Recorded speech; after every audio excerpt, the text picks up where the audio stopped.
Hi, அஸ்ஸலாமு அலைக்கும். Welcome to Mubasis kitchen. இன்னைக்கு நம்ம என்ன ரெசிபி பார்க்க போகிறோன்னா சிக்கன் கிரேவி எப்படி செய்கிறேன்னு பார்க்கலாம். ரொம்ப சிம்பிளான ஈஸியான ரெசிபி. வீட்டில் உள்ள பொருட்களை வச்சு ஈஸியாக செஞ்சிடலாம். வாங்க எப்படி செய்யலான்னு பார்க்கலாம். ஃபஸ்ட்டு ஒரு 3/4 கேஜி சிக்கனை நல்லா வாஷ் பண்ணி எடுத்து வச்சுருக்குறோம். நெக்ஸ்ட்டு 1.5 பெரிய வெங்காயத்தை நீளமாக வெட்டி வச்சுருக்கிறோம். 2 சின்ன தக்காளியை கட் பண்ணி வச்சுருக்குறோம்.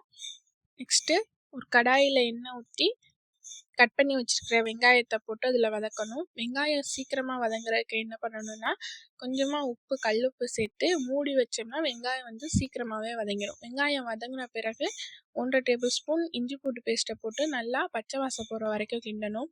அதுக்கப்புறமாட்டி சிக்கனை சேர்த்துக்கணும்.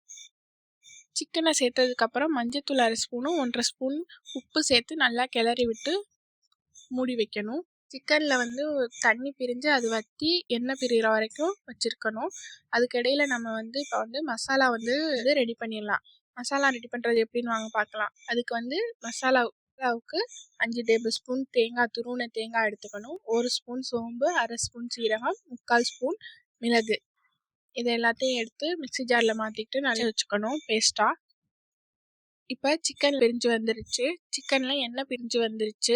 இந்த சமயத்தில் நம்ம என்ன பண்ணணும்னா நம்ம கட் பண்ணி வச்சுருக்க தக்காளியை போடணும். தக்காளி நம்ம வீட்டில் பட்டை, கிராம்பு, ஏலக்காய் சேர்த்து பிரியாணி மசாலா வீட்டிலே மேக் பண்ணது இருக்குது. அதில் ஒரு 1/4 ஸ்பூன் சேர்த்துக்கலாம்.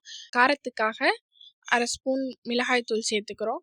உங்களுடைய காரத்துக்கு ஏற்ப நீங்கள் மிளகாய்த்தூள் சேர்த்துக்கலாம். அடுத்து இதை நல்லா மூடி வச்சு தக்காளி கரைய விடணும். இந்த தக்காளி நல்லா கரைஞ்சி வந்ததுக்கப்புறம் 1 ஸ்பூன் லெமனு, 3 ஸ்பூன் தயிர் சேர்த்துக்கலாம். தயிரும் லெமனும் சேர்க்குறதுனால நம்மளுடைய சிக்கன் டேஸ்ட்டை இன்னும் நல்லா எடுத்து கொடுக்கும். இதுக்கப்புறமாட்டி நம்ம அரைச்சி வச்சுருக்க மசாலாவை சேர்த்துக்கலாம். மசாலாவை சேர்த்துக்கிட்டு தண்ணி நம்ம தேவைக்கேற்ப ஊற்றி நல்லா கொதிக்க விட்டு வேக விடலாம். சிம்லேயே வச்சு வெந்தோம்னா அந்த மசால் வாடை போனதுக்கப்புறமாட்டி கிரேவி ரெடி ஆயிரும். இதை நீங்கள் சாதத்து கூட, இட்லி, தோசை, சப்பாத்தி எது கூட வேணாலும் வச்சு சாப்பிட்லாம். டேஸ்ட்டு சும்மா அல்டிமேட்டாக இருக்கும்.